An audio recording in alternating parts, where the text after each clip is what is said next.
Greetings everyone, and welcome back to the channel. Thanks again so much for tuning in. I am Simmer Chase. Today's episode number 25 of our speed builds. This one is a very rare one. I hadn't seen many covered bridges in the gallery, so I built one. And we have a farmhouse, and we have a meandering creek through that you can actually swim in. You can actually fish in. Yes, I am so stoked. I am really excited to kind of really roll this one out for you guys. I can't wait to see what you do. There's also a farm stand over here that you can't see yet, but you will hear in this build if you stay tuned. So thanks again so much for tuning in. As always, please like and subscribe in the links below. And stay proud. Go out and do something magical. And let's go ahead and dive in now. So the covered bridge lot. At first I wasn't really sure what I was going to make this out of. I just knew I really wanted a covered bridge. I live here in Indiana, United States, and we have a lot of covered bridges, and they're very well constructed. The only thing that's ever brought them down is vandalism, honestly. They're not really tall, so they don't really get struck by lightning. I've not really heard of that happening. So it's unfortunately like just accidents of vandalism or that sort of thing that's kind of caused issues, but they're just huge, giant, and they're just really fun.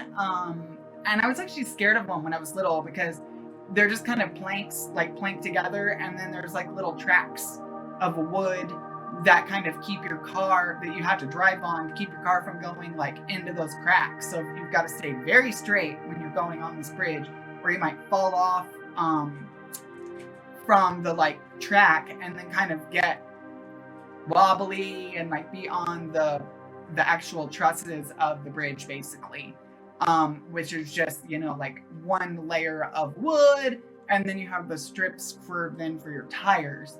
So I wanted to try and create that as best as I could in here, and I'm just really glad that I had the chance to really do this. And with the new Star Wars pack coming out, I felt like it was a great time because there's just so many rocks and different assets in there that are just really fun to use. And you can size them down a lot to where that they're really workable for a lot of uses. And the creek was one of them for me. And I really kind of wanted to give it that vibe of like an authentic creek too, by dropping in some dead wood and some driftwood. And then I just kind of wanted to really make sure that it just kind of called home, so I wanted to really kind of give it that whimsical vibe of, doing the meandering path and the meandering creek. And then to kind of give it that farm stand once I got further along and realized how much space I had left, because this is on a 64 by 64 lot, that I was just like, oh my gosh, I have to really maximize every inch of this. As always, that's one of my favorite things. And of course, I really want to be known again for going in and doing all this really fun landscaping kind of stuff, and kind of push the balance on our landscaping options to really make it feel like it's real, but also make sure that it feels like very on point. So we have this lot, and I barely do the terraforming tool, like the sculpting tool. I really don't use that a lot. So this was a good exercise in that regard too. I just was really stoked to be able to kind of bring a lot of my things that I know how to do really well, and then some things I'm still learning at, and kind of merge those together to kind of create this. So I'm really glad and thankful again for the feedback. And with this one, again, I wanted the farmhouse to just feel really modern and open, and not draw too much attention, because I really did want the focal point to really be that creek and the bridge, and then everything else to just kind of complement it, so that it just was like a very cohesive build. So that was kind of my idea and philosophy behind this one.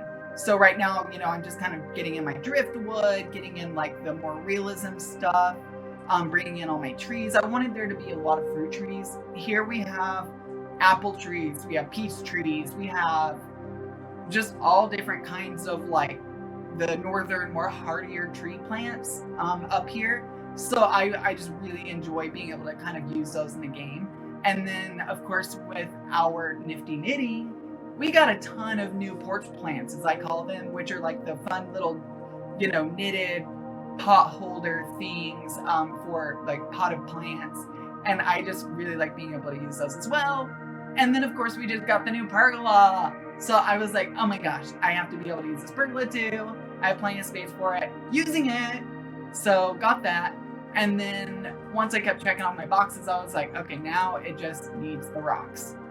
So you're gonna see, you can speed through if you want and skip it, but you're gonna see a lot of rocks drop in here in a minute. I tried to make them go as fast as possible because it does take a little bit of work and time to try and downsize them. And then you've got to use the 0 or 9 key to be able to, lift it or drop it. And then you got to kind of pile them so it looks more realistic and there's not like a bunch of floating rocks because you're not going to have a giant boulder floating, of course. So and then on this kitchen as well, I just really wanted to tuck in a really, really fun, large, colorful kitchen that, again, had that farmhouse vibe. And so I thought the easiest way to do that was to kind of utilize the different appliances, because I tend to just kind of go with the most expensive, nicest, bougie, kind of kitchen appointments. But with this one, I didn't kind of set that up as much. I wanted it to be a little more farmhousey and more of just that classic character. And it was really funny actually when I was building this, because I had totally forgot that I squeezed a tiny little bathroom behind the kitchen.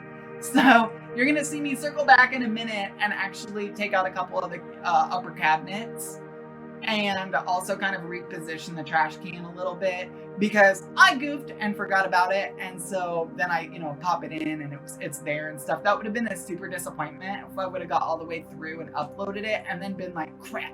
So I'm glad that I learned and sort of realized that early on, that I had forgot that. So thank goodness. And so now I'm just kind of going through and in the lot and just kind of getting more and more of the sort of things to really accentuate the house's features too, because again, it's all about just kind of making it have that really classic vibe. And then here on the inside, I really wanted to keep it kind of minimalist and clean and just simple, like a covered bridge would be.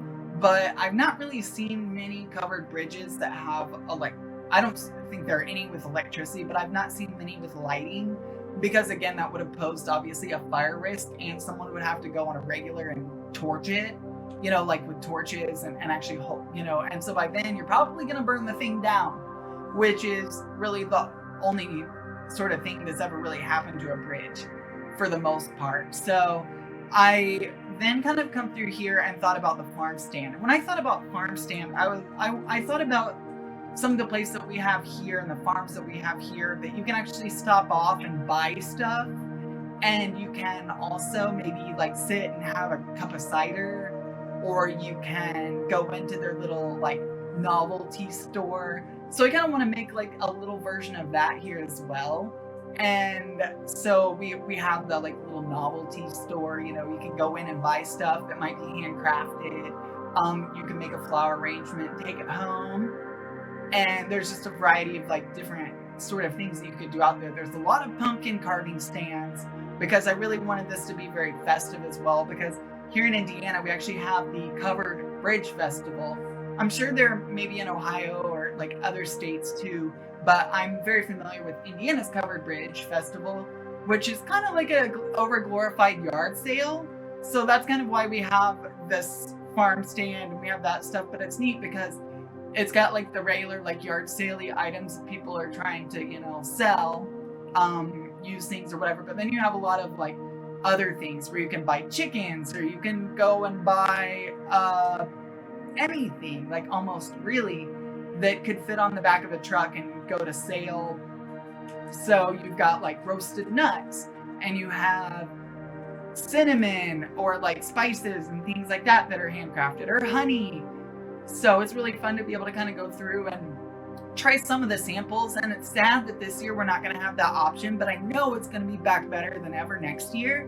So I'm not really too worried about it. And honestly, some of us are getting a little fatigued with the Covered Bridge Festival. And I know now we'd probably love it more than ever, but it's just, obviously not the right time. So I thought it'd be really fun to just kind of, pay homage to it this year instead of trying to go to something that I obviously can't because I don't think it's happening. So it's just really fun though to be able to kind of go in there and you just smell, like when you get close to it on your drive before you park, you can just, as you get near, you can just smell all the like food vendors that are just piled up everywhere, as far as the eye can see, and tons of yard sales for like on and on down the highway. And then there's all these like guys that make nuts, or ladies that make pork rinds, or like just tons and tons of things. Pretty much anything you can make at home or make like, as a small business, you're gonna find there at the Covered Bridge Festival. So it's phenomenal. I love it every year. I end up going. There's a fun little winery over there that's actually in the Rockville location here in Rockville, Indiana. And it's cool because it's got like a little village. It's like kind of fashioned after the 1800s, 1700s. And then it's really fun because then they also have a winery that's in their old courthouse basement that's called the Drunk Tank Winery. And so it's really fun to kind of go down there and have a few beverages as well. I really love it. I'm not paid, obviously, to endorse that or anything, but it's just a fun pastime of my mom and I's, and my husband's come along as well. And I keep my glass every year, and we take a little Sharpie and put our name on it and that kind of stuff. So, and then like what year, and just like one little thing that we remember from that year. So we're like, oh yeah, this was like that year, and I remember.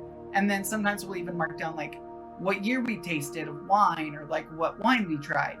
So now I'm just kind of going through in the build and just kind of getting the last of the rocks put together now. And we made it through that one, right? So I really wanted to have a fishing pier too. And I was thinking about maybe like, like what kind of fishing pier could I do? Is there any fishing pier? And I couldn't really find many options that I really could get to fit in this, but the Star Wars one did. So there's like the pier that they have in the Star Wars game. And so I was like, ooh, I could use that one and kind of just put that over here in this section and make it look really fun. And until like a couple days ago, we had very little rain. So I was thinking this is funny because it's more realistic, because the water table's pretty low and there's not a lot of rain going on. So there's not a lot of rain in the creek. But now it's opposite. There's like tons of rain and that kind of stuff. So it kind of blew that one a little bit. But the way that the lot is designed and works, that's actually on like the second basement level or something like that. So it's really funny because it just doesn't quite go to be able to make it that deep. I had to kind of go that low. So it was really funny to kind of go and have that. So I really was kind of thinking about all the lighting too, because I wanted this to kind of look really good at night, which I do for a lot of my lots, but I really, really wanted this one because there's just a lot of neat features, and I just really wanted to feel very festive and fall, like autumn. And here in where I live, it's funny because like it gets dark now at like 6 o'clock, 7 o'clock at night, and till we roll back an hour, because again, remember, it's spring up, fall down. Or spring up and fall back as people, but I always think of spring up, fall down, so you know to go up with your clock or down with your clock. But yeah, so it's super dark late at night, so, or even by like, 6:30. So I thought it'd be really important to have a lot of good lighting here and to really just make it feel very welcoming regardless of what time of day you're playing with this lot. And sometimes, your Sims gotta work, obviously, just like we all do. And so I thought that it'd be really fun to, just bring that element in here. So at first I kind of went with these like more whimsy Euro kind of style, older looking Edison kind of like light posts.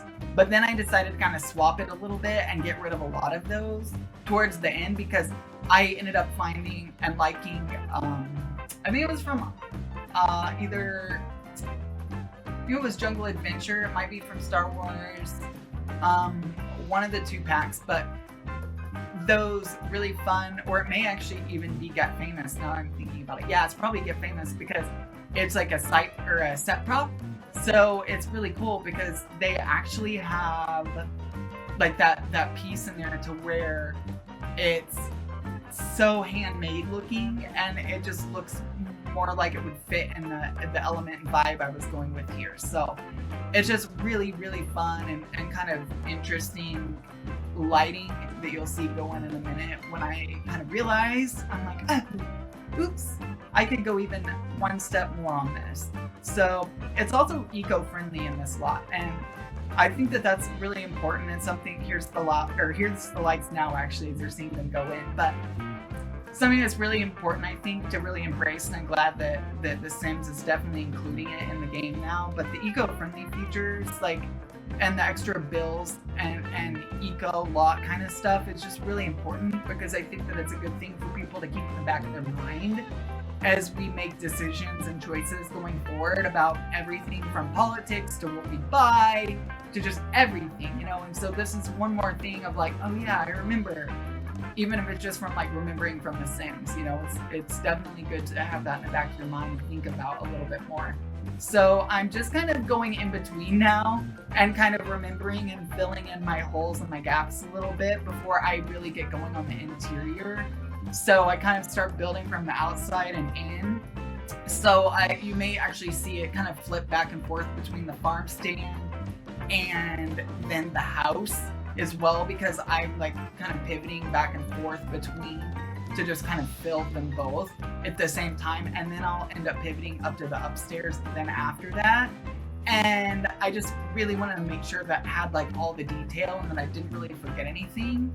So I don't believe I did this time. I'm thinking that this house might burn down though, because I forgot to put the sprinkler system thing in, and there's no smoke detector either, so I did miss those. Whoops. But it does have a mailbox, it does have a trash can, and it has you know, everything else that you're going to need to exist, obviously, and have the sustainable features of the eco pack.